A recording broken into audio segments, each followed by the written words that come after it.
Hola, mi nombre es Jorge Chiarella, soy actor y director escénico y he sido invitado para conversar con ustedes sobre la dirección escénica, qué es dirigir, cuál es la labor que ejecuta un director escénico. Y para empezar, digamos pues que la labor que tiene un director escénico es la de transformar la letra muerta de una obra escrita en una representación viva. Estamos hablando de una obra escrita. Por lo tanto, la primera tarea que tiene un director es encontrar esa obra, elegir una obra.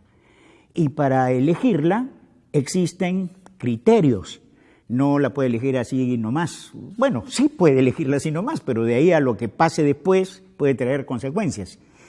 Entonces es mejor siempre tener en cuenta ciertos aspectos que le van a facilitar el elegir una obra acorde con lo que puede, con lo que debe, con lo que está en capacidad, con lo que necesita realmente cumplir esa tarea de dirección.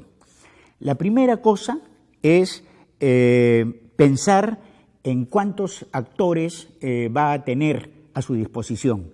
Puede ser de que sea un director de grupo, que tiene un grupo de amigos o una compañía y entonces hay una cantidad de actores y tiene que elegir una obra acorde con la cantidad de actores que tiene y las características que tiene cada uno de los actores. El otro punto es si la va a escenificar en un teatro, si la va a escenificar al aire libre, si la va a escenificar en un teatro circular, si la va a escenificar en un ómnibus, en fin, ¿en dónde? Porque de acuerdo a ese espacio que él va a ejecutar esta obra, tiene que elegir una obra que sea acorde para poder desarrollarla bien en ese espacio. Luego, también tiene que pensar en el presupuesto que tiene, con qué cantidad de dinero cuenta para poder hacer esta obra, porque allí tiene que considerar vestuario, escenografía, música, derechos de autor, una serie de aspectos en los cuales se necesita una inversión al respecto. Y entonces no ha sucedido muchísimas veces que hay directores que eligen una obra, la comienzan a trabajar, ya a montar prácticamente, hasta la anuncian, y se habían olvidado de pedir los derechos de autor.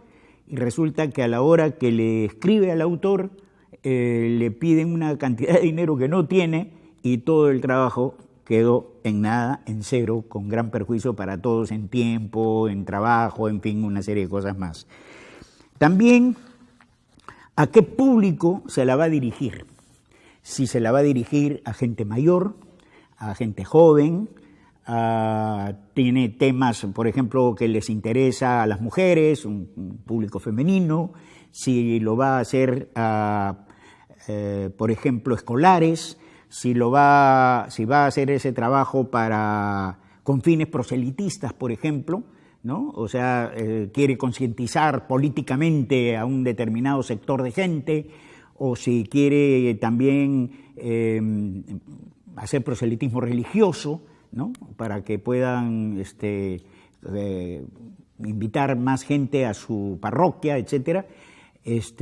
También puede ser que la busquen una obra con fines simplemente culturales, ¿no? Y eso puede elegir una obra extranjera o incluso de otra época, ¿no? Una obra clásica, si va a ser una obra que tiene cosas que ver con nosotros, ¿no? Si tiene una relación con las cosas que estamos viviendo, o si va a ser una obra nacional, ¿no? En fin, todos esos criterios están en relación con la capacidad que él pueda tener para poder ejecutarla. También si está preparado para hacer obras complejas. A veces uno le gusta una obra de Shakespeare, por ejemplo, y quiere, sí, yo quiero hacer Hamlet o el Rey Lear o cualquiera de estas obras, y realmente por X razón los actores no tienen todavía la capacidad de hacerla bien, o él mismo de repente a la obra le queda grande. Es mejor siempre tener conciencia de hasta dónde nosotros podemos atrevernos a montar una obra. Siempre lo recomendable ha sido empezar muy modestamente. Yo recuerdo que cuando nosotros empezamos a hacer teatro en el Teatro de la Universidad Católica, yo fui uno de los fundadores en la época de Ricardo Blume, con Ricardo Blume. Ricardo nos enseñó a que fuéramos muy humildes, por un lado, siempre nos promovió que la humildad era fundamental para poder trabajar esto, tanto para actuar como para dirigir, como para escribir, siempre humildes. Y segundo, que no corriéramos, que primero gateáramos, luego que nos paráramos y luego que comenzáramos a caminar y después ya de un tiempo comenzar a correr. Eso traía una gran responsabilidad y también nos cuidaba de no quemarnos en público. Y sí importa también que sea una obra que interese al público. Generalmente los actores, en los cuales yo me considero, por supuesto, queremos hacer obras en las cuales podamos interpretar un papel que nos gusta, que son ricos, que nos permiten transformarnos, en fin, y todo eso, y no pensamos necesariamente en el público. Y en realidad el teatro es de pareja, es el público y los actores, son una pareja, ¿no? Y entre los dos debemos ponernos de acuerdo para pensar en el otro, ¿no es cierto? Entonces yo tengo que pensar a quién le voy a entregar mi obra, entonces, ¿y por qué esa obra la necesita, la quiere, le interesa, ¿no?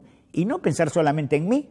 O sea, una pareja, por ejemplo, es igualito, ¿no? O sea, yo no voy a pensar solamente en mí, tengo que pensar en mi esposa, en mi pareja, en mi novia, etcétera, ¿no es cierto? Y al revés. Y eso hace que uno pueda entregar obras que capturen al espectador, que lo entretengan. El teatro, fundamentalmente y antes que nada, debe entretener. Eso es clave, entretener. Porque si no entretiene y se aburre la gente, simplemente se va o no regresa más. Entonces, lo primero que hay que hacer es elegir una obra que realmente interese y que entretenga, que lo capture. Eso no quiere decir que lo divierta. No estamos hablando solo de comedias, sino que fundamentalmente lo tenga capturado en su atención, que le guste, que lo emocione, que le permita, que le dé ganas de salir del teatro para conversar sobre lo que ha visto, que le deje un poco algunas ideas al respecto. En esto, Peter Brook, el gran director inglés, decía, por ejemplo, que el mejor autor del mundo era Shakespeare. ¿Por qué? Porque nos daba más por el valor de nuestra entrada.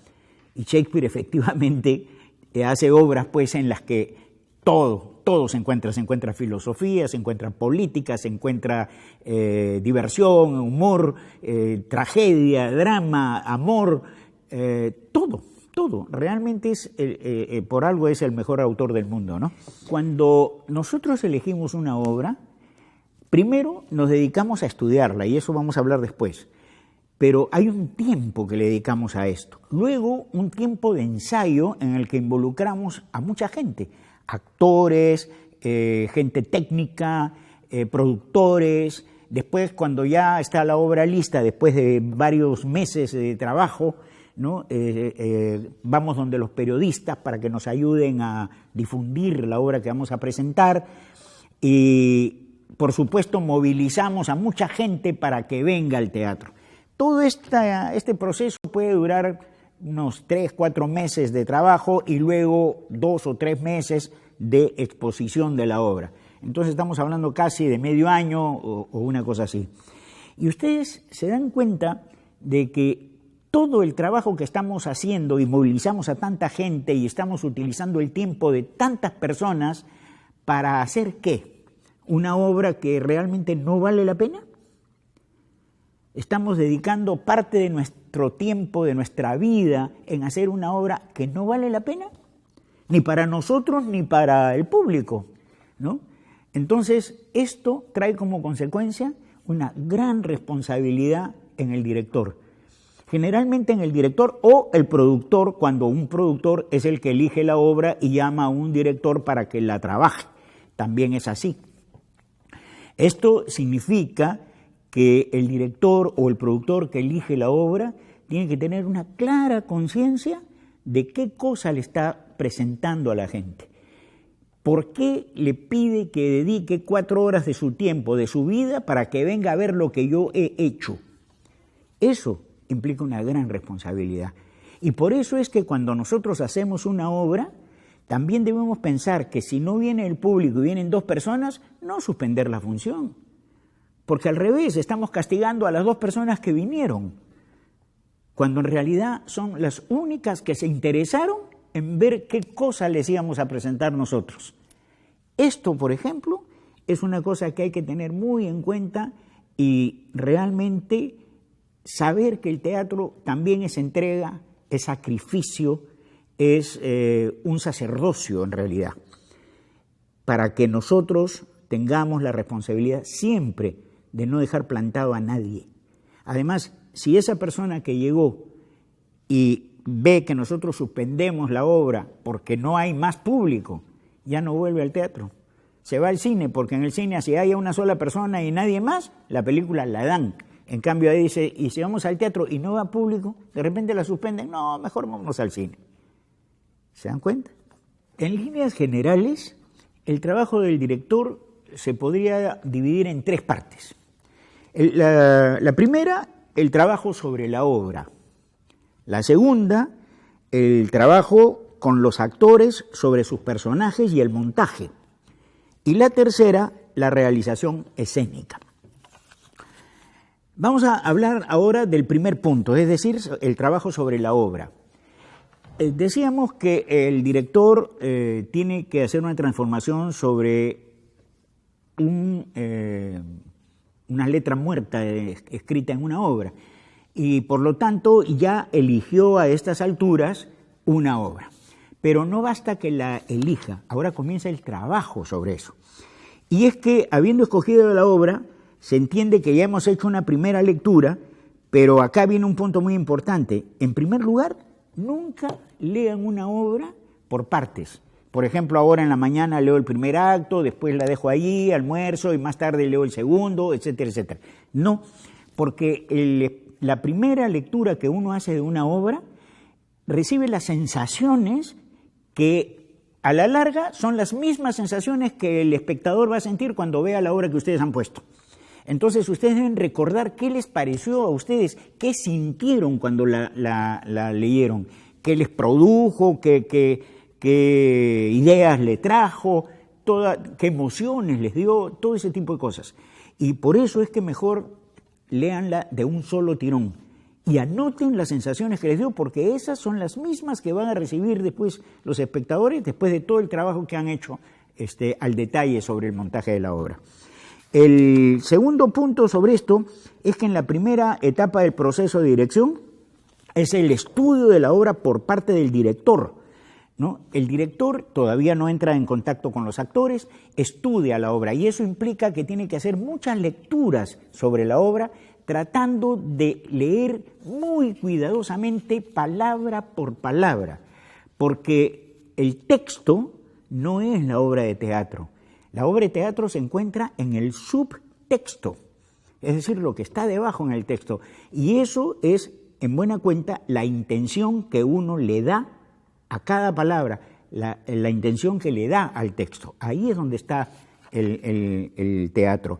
Y entonces, ustedes tienen que encontrar la línea principal de la obra, es decir, cuál es la acción dramática que adquiere su expresión por medio del conflicto. Estamos hablando de la acción dramática, que es la columna vertebral que va a llevar la obra de principio a fin, que es la que conduce la obra, ¿no? Y el conflicto, se le llama conflicto a eso que alguien quiere conseguir y alguien se opone para que lo consiga. Algo o alguien, cualquiera de los dos. Si yo quiero conseguir algo y alguien se opone a lo que yo quiero conseguir, ahí se produce el conflicto. Y no es fácil encontrar la acción. La acción es, en realidad, se da en todo lo que hace la persona que busca un objetivo para conseguir ese objetivo. Todo lo que hace para conseguir ese objetivo, a eso se le llama acción. ¿Y quién es el que la lleva en la obra? ¿Quién es el que lleva la acción principal? No es fácil de saber. No necesariamente es el protagonista. Por ejemplo, en la obra Romeo y Julieta, Romeo no es el que lleva la acción. La acción la lleva el príncipe que empieza la obra y después ya no se le ve sino hasta el final. El que dice que lo que quiere es que no haya rencillas en Verona y que lo que busca es la paz. Y entonces, pero esa es la línea central de la obra y no la lleva Romeo precisamente. Alumbrar lo que más le interesa resaltar en la obra por parte del director es darle a la obra un punto de vista, el punto de vista del director. ¿Qué significa alumbrar partes? Significa resaltar algunas acciones que el director considera importantes proponerle al público como una mirada diferente de la que todo el mundo tiene sobre esa obra. Es decir, mira, ¿te habías dado cuenta que la obra tiene estas historias, estos pensamientos, estas críticas? Es decir, todo un punto de vista que ayuda a que el espectador comience a conocer más a los personajes y más la historia que se está contando. Por eso es que una misma obra la pueden ver con diferentes intérpretes y siempre encontrarán un punto de vista diferente. La vuelven a ver. No basta con que conozcan la anécdota, sino el punto de vista del director. Y en ese sentido, yo quiero explicarles, por ejemplo, cómo se puede encontrar esto. Voy a ponerles un ejemplo, una frase: no quiero que salgas a la calle. ¿Qué significa esa frase? Significa que el personaje que está diciendo eso no quiere que la otra persona salga a la calle. Perfecto, eso se entiende de primera intención. Pero eso tiene algún objetivo.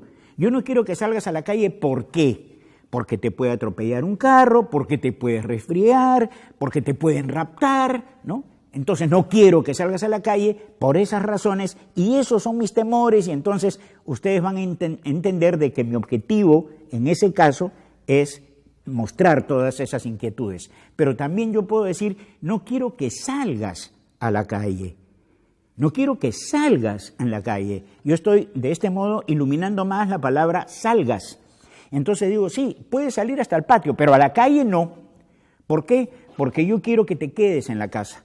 Y yo quiero que te quedes en la casa porque quiero que me ayudes en mis tareas, quiero que me acompañes, quiero que te quedes para hacer el amor contigo, ¿no? Quiero que me ayudes a cocinar, en fin, no sé, cualquier otra cosa, pero mis intenciones ahí van variando. Ya no era que salgas a la calle porque te atropella el carro, porque te raptan, sino por todas estas cosas que acabo de decir. Pero también puedo decir, no quiero que salgas a la calle. ¿Y por qué no quieres que salgan a la calle? Entonces ahí cambia también la cosa. No quiero que salgas a la calle porque en realidad yo quiero que tú sufras un castigo por las cosas que me hiciste ayer, ¿no? Y entonces en ese caso yo estoy dándole otro sentido a la frase, ¿no? Y también finalmente yo digo, no quiero que salgas a la calle, no. Y en ese momento yo lo que estoy haciendo es imponer mi decisión de manera dictatorial. y entonces este personaje ya cambió. No es el mismo que ustedes conocían cuando simplemente decían no quiero que salgas a la calle. Entonces, de ese modo se va iluminando la obra y a los personajes también, ¿no? Esto hace que tenga pues el punto de vista del director. Nunca se debe olvidar además que el texto de la obra es el material principal de las puestas en escena, que en el subtexto es donde se encuentra la esencia del teatro. Cuando nosotros estudiamos en la universidad, el gran maestro Luis Jaime Cisneros decía, no es lo que se dice, sino el tonito con que se dice.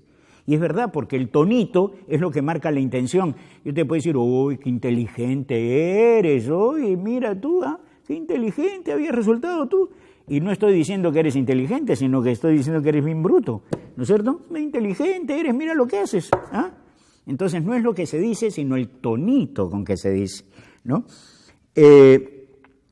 Finalmente, todo el estudio de este material, ¿no? que está en la obra y su solución escenográfica debe conocerlo el director antes de pasar a su trabajo con los actores. Y ese punto, que es el segundo, lo veremos en la próxima parte.